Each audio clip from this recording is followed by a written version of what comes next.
God bless you, and welcome to the Community Shall Be Restored television show. I'm your host today, Prophet Cedric Banks, along with Prophetess Dinetta Banks. we have a tremendous show for you today. We have a young lady in the community that's on the rise and making progress out there in the land and in the community.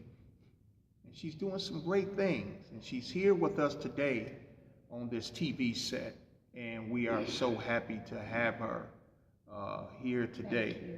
And we welcome Attorney Cora Watt, running for 36th District Court Judge. Thank you, and God bless you, Pastor and First Lady. I'm very honored to be here, and I really thank you for this opportunity. Thank you. And we are happy to have you.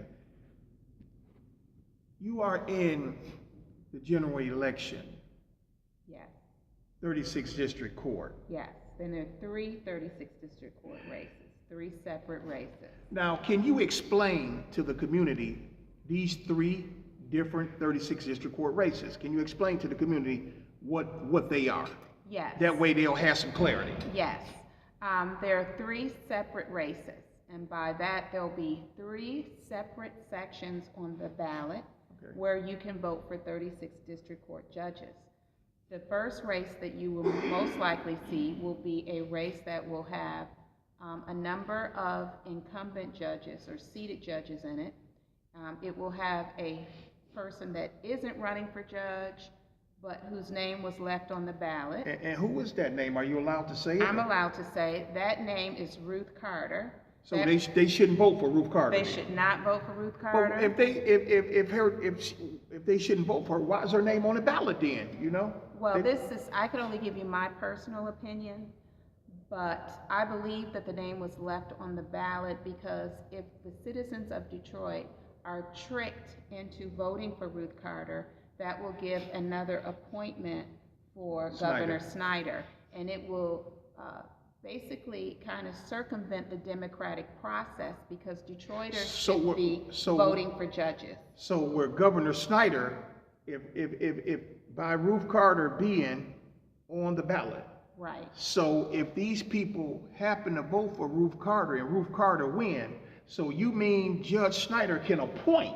Governor Snyder can appoint. There is a qualified candidate who is an excellent attorney who has been in our community for years helping citizens by the name of Austin Garrett, who was on the ballot.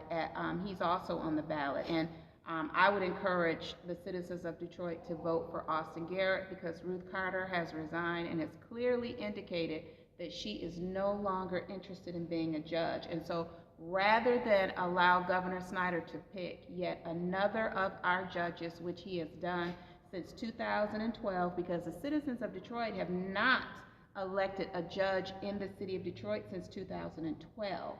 Rather than allowing Governor Snyder to handpick and select another one of our judges, they should vote for Austin Garrett, who's on the ballot. And as I've indicated, there are also incumbent judges that they can determine whether or not they want to vote for. That's one race.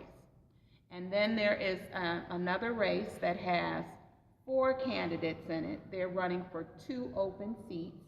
And so the citizens will have the opportunity to review information about those candidates and determine who they want to select.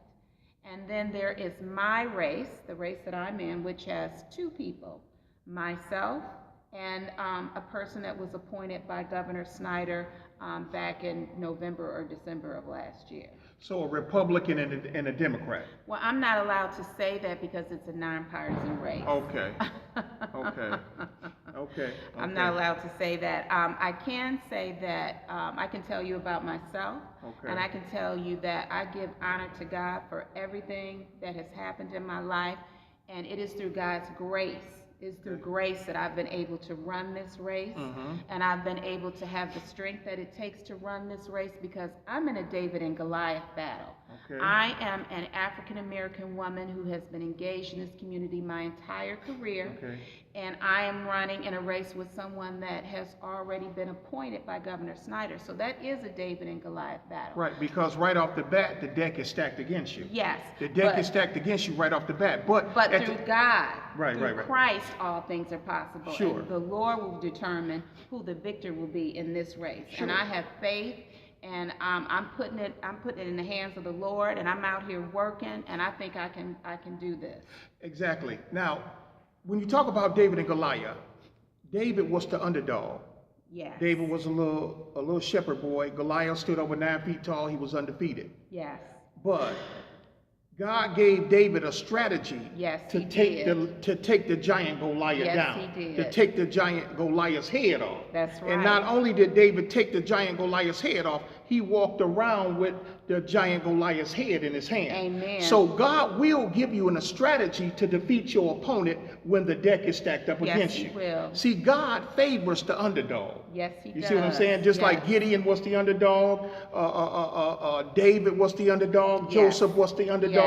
God favors the underdog that has a determination to believe in God's system. But they got to believe in God's system. Many people are underdog. That's true. But they don't believe that God can do it. They don't believe that in God's system that God can do it. But whenever somebody is an underdog and they believe in the system of God, they believe that God can do it, God is going to show up and do the miraculous in their life, in their situation. Yes, indeed. And if you're willing to do the hard work, and put your faith in the Lord, anything is possible. And as I've indicated, I don't want anything to be handed to me. And so I have decided to run for election. And I've been out here doing the hard work of getting to know the people in the community, answering their questions, making myself available to them. And as I've indicated, I've been engaged in our community for over 20 years, which I think is crucial to being a good jurist. You cannot be a good jurist if you have not been engaged in the community, because you don't know anything about the people that you have been elected to serve. And I have been involved in the Detroit community, and I have a number of my organizations that I'm involved in listed on my flyer. But I've not just been involved as an attorney. I've been involved as a volunteer and a citizen and a Christian woman. And one of my organizations deals with human trafficking and eradicating all forms of violence against women and girls. We are partnered with the Detroit Presbytery, and the late, great Diane Smalley, who recently passed in July, was our leader. And what we endeavor to do is we endeavor to make the community aware of some of the issues that our young people face when it comes to human trafficking. And when I say eradicating all forms of violence against women and girls, I'm talking about social, economic, political, physical, all forms of violence against women and girls. And another organization that I'm involved in, we've endeavored to mentor young African American males, and that flowed out of my experiences of being a criminal defense attorney in Detroit. So as I've indicated, community engagement and involvement is the cornerstone, I believe, of being an effective jurist.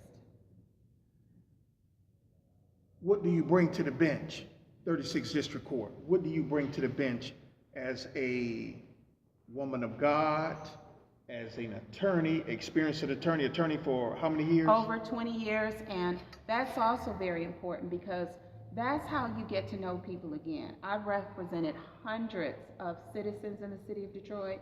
I've represented them in criminal matters, family law matters, bankruptcy matters, probate matters, juvenile matters. I have represented people in federal, state, and local courts. I've had an extensive practice in 36th District Court when I first started out, as well as circuit court and federal court. So I do have the legal experience that I've gained through being a litigator and representing people, which I would bring to the bench. I also have, as I've indicated, the community involvement that I would also bring to the bench. Okay. I was looking at your flyer here. You've been endorsed by a lot of mighty organizations, mighty organizations you've been endorsed by. Tell the people out there in TV land some of the major, mighty organizations that you've been endorsed by. And just like I mentioned to Attorney Davis, Yes. anytime people endorse you, they believe in you in some kind of fashion. Yes. There's some type of belief that they have in you. Yes.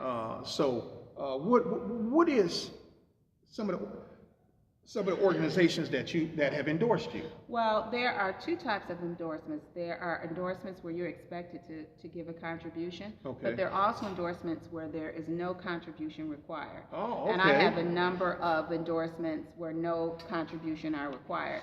UAW Region 1 and 1A ASME, AFL-CIO, Amalgamated Transit Union. Mm-hmm. None of those require any form of payment. And these are organizations, you go through an interview process, you submit a biography, and basically after the interview and speaking with you and speaking with your peers, because they want to also speak to people that know you, that you practice in front of, then they will make a determination as to whether or not you will receive their endorsement. Okay. I also have two endorsements where they do require a contribution for literature, for sending people to work the polls. And those two organizations are Fannie Lou Hamer and the Black Slate. But I would also note that both of those organizations are long-established organizations. Sure. In the African American community. They have done tremendous things for the African American community. In particular, the Black Slate has been around from the 60s, and they were actively involved in the civil rights movement. And some of the people that founded those organizations fought for the rights that we enjoy as African Americans in the city of Detroit. So I hold those endorsements in high esteem, and I'm very grateful to have received them. I also have endorsements from individuals, Honorable Margie Braxton, retired Judge Dalton A. Roberson, mm-hmm. And some of our other judges that I believe are held in high esteem in our community. You got people out there. Oh, and I can't forget Dr. O'Neal D. Swanson. All right, powerful right. Endorsement right there. Yes. Someone who is mightily respected yes. in the community for many years. Right, his philanthropy and he's just a beautiful person, and someone that we respect in our community. Amen, that's correct. How can the people out there in the community get in contact with you that's looking at this TV show right now?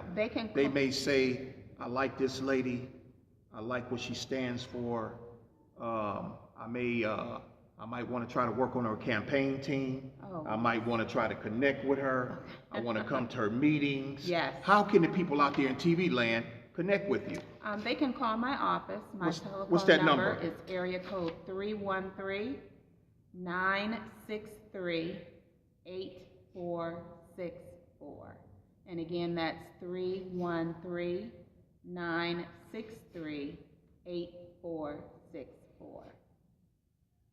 Do you have a website? I do have a website, but I'm on Facebook, and I also have watchforjudge.com, and you can also reach me by email at attywatt@gmail.com.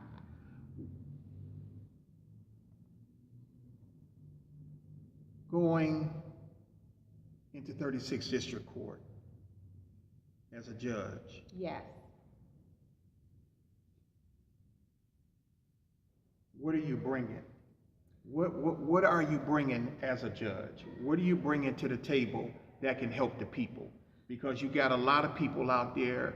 I'm talking about in the aspect, a lot of people out there don't have no money. That's right. That's riding around in cars that yes. don't got no money. That's right. That's and some people just drive to work and things like that. Drive to work and things like that because they work so far out.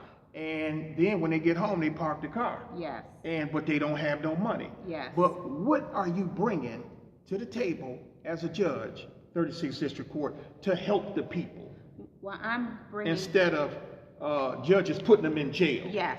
Okay. I'm bringing 20 years of practice of giving people alternatives to incarceration, working with them to make sure that they're able to do community service, working with them to make sure that they're able to take advantage of programs that would prevent them from having convictions, such as 7411, diversion, HIDA. All of these programs and statutes allow people to keep their records clean, which is important in order for you to have the future that you want to have. I also have years of practice of partnering with organizations that provide services for people with mental health issues, people with substance abuse issues. So all of that work that I have put into practice over the last 20 years to benefit our citizens, I would bring to the 36th District Court as a jurist. Okay, wonderful. Now, from here to November the 8th is the general election. Yes. Okay, now, do you have anything going like a coffee hour or tea hour, or you know how they do that, coffee hour, yes. tea hour. Do you have anything, a coffee hour, a tea hour, or a cake hour, well, or anything going on between now and November the 8th? Well, the community can come out and support you and rally behind you or anything like that for support. I don't have any fundraisers or coffee hours coming up. Most of those have passed. Okay. But if people are interested in supporting me and interested in helping with my campaign, they can contact my office, and I would be more than happy for any help. I am canvassing neighborhoods because I believe that it's great to get to know people on a one-to-one basis if you can. So I'm always looking for people to do the walks with us when we walk through the community and we knock on people's doors and I introduce myself and they're able to ask me questions. So I'm looking for people for that if people are interested. So when are you going to walk through the community again? I have a walk set for this Thursday, Friday, and Saturday. Wow. What's the time? If they're interested, you can call my office between the hours. Well, even if you call and there's no one there between 9 and 5, you can leave a message and I'll get back with you. Usually when we walk during the week, we're walking anywhere from 3 o'clock to 2 o'clock start time, and on the weekends we start a little bit earlier. We start at 10 a.m. So when you're walking through the community, right? Yes. Now, as you're walking through the community and everything, I could just see people out there in TV land. Do you have to be in tip-top shape or anything to go on these walks? Well, I don't know about tip-top shape, but if you can walk, I would say if you could walk a mile. A mile? You're in good enough shape to do some of these walks. I mean, I would just ask people to walk as much as they felt comfortable with. Okay. But I think that they'll enjoy it if they decide that that's something that they want to do, because it is wonderful to meet the citizens of Detroit. It's a very positive experience. So, I just want to ask you a question too. What are you, an exercise trainer too? Because No. The reason why I say that is because a mile, hey, you got to be, I'm not going to say in tip-top shape, but you got to be in some form of shape. Well, we're not running a marathon, so it's a nice, easy pace. Easy pace. So even if you're in moderately good shape, I think this is something that you could partake in. Wow. Pastor Donetta, do you have a question for Attorney Watt running for 36th District Court Judge? So is this the first time you're running for judge, or have you done it in the past? And if so, if you have run in the past, are you doing anything differently that you may have did then? Oh, yes. I ran once before in 2000, and I believe it was 6. And at that time, I was running for an open seat. And I would say that this time my heart is truly in it. And I have really been engaged in this particular race and in this election. And I would say that there is a difference from the last time that I ran. This time, there's of course more maturity, Right. more life experience, Right. and I feel very ready right now. I feel very ready. And you know, when you run a second time in a race, uh, if an individual have learned from their mistakes, Yes.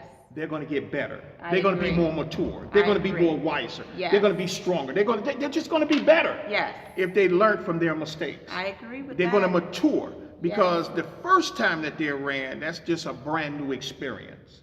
The second time or the third time, there are some things that they didn't do right or didn't do in the first race that they could have capitalized on, but they didn't have the knowledge and the maturity to capitalize on them at that time. And you know it what? wasn't their time Yes. to capitalize on those things. You follow me what I'm saying? And you know what, I want to say this. Go right ahead. I want to say that things happen for a reason, Right. and God always has a plan. And so sometimes, and I want to say this to any young people out here, sometimes you might endeavor to do something and you might not be successful, but that doesn't mean that you shouldn't try it again, because sometimes you need to learn from that experience in order to be successful later. And sometimes God's plan isn't what you always envision initially, but he always answers prayers, does he not?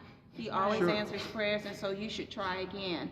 And I didn't feel uncomfortable in any way in trying to do this again. Like I said, I felt ready, and I believe that I'm going to be victorious. Amen. And that's a blessing. You know, in any time somebody is running for office or trying out for some type of organization or team or anything, just because they didn't win or make it that first time, it doesn't mean that it's not going to happen the next time. Because see, sometimes a person got to understand it may not be their time. That's right. It may not be their time. And the Bible speaks of Yes. There's a time and a season for everything. Yes. There's a time and a season.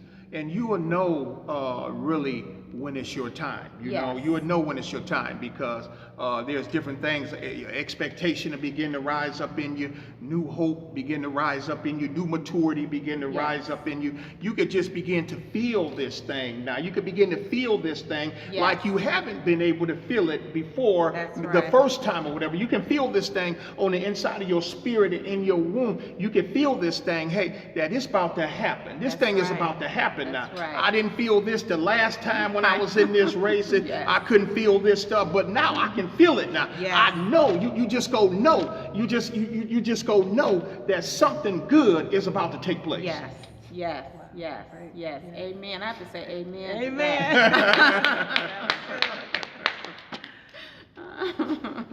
You just know. Because see, you know, when you are a man or a woman of God, before anything, when you got a prayer life, Yes. and you a man or a woman of God, and you got a Yes. prayer life, Yes. one of the things God go do, he go put an expectation in your spirit when something good about to happen. Yes, he There's an does. expectation go rise up in your spirit. Expectation where where you just in expectancy that something good is about to take place. Something good is about to Yes. manifest Yes. in my life. You Yes. see what I'm saying? And you can feel it. You yes, can feel you it. can feel it. And you also have to not be afraid to do the hard work. Right. You have to not be afraid to put yourself out there, because it takes a lot to put yourself out there as a candidate. Right, It a really lot. does. And you really do have to step out on faith. But you can't be afraid of the hard work that's necessary, because, through all of this is for good. So this hard work that you put into a campaign will benefit you, and you have to be faithful and believe that that's what's going to happen. Right. And as a man or a woman of God, you can't be afraid, like you said, to put yourself out there. Because as you put yourself out there, the more you put yourself out there as a man or woman of God, the more God go put himself out there. Amen. See, people got to Yes. understand that. The more God go put himself out there. Yes. The more you step out there, God say, the more I'm getting ready to step out there. Now, because Yes. you stepped out there some more, I'm getting ready to step out there some more. Yes. You see what I'm saying? Yes. So, and the great thing is, it's a battle anytime you are in a political race, because you are competing, especially as a lawyer. and you're running for office of a judge, because everybody you going up against at least got a law degree. Yes. Everybody you going up against at least has been an attorney for 5 years. Yes. So you going up against some competitors. Oh, yes, You're not there's going no up against. question. You're not going up against any, should I say, scrubs. You know what Right. scrubs? You're not going up against no scrubs. Yes. Everybody got a law degree. Yes. Everybody has been an attorney for 5 years. So you're Yes. going up against some competitors. That's true. And it takes some tenacity, some zealousness, a tenacious spirit. And faith. And faith to Yes. go up against and compete. I'm talking about to compete out here in the open where the Yes. whole community And can to see practice law takes tenacity and strength and faith, particularly with what I've done as a defense attorney. Because a lot of times I've been tasked with representing people that some people think shouldn't have representation. And you have to be, and I always hate to hear that, because if there ever comes a time where people are denied representation, we're going to be the first ones to be denied representation.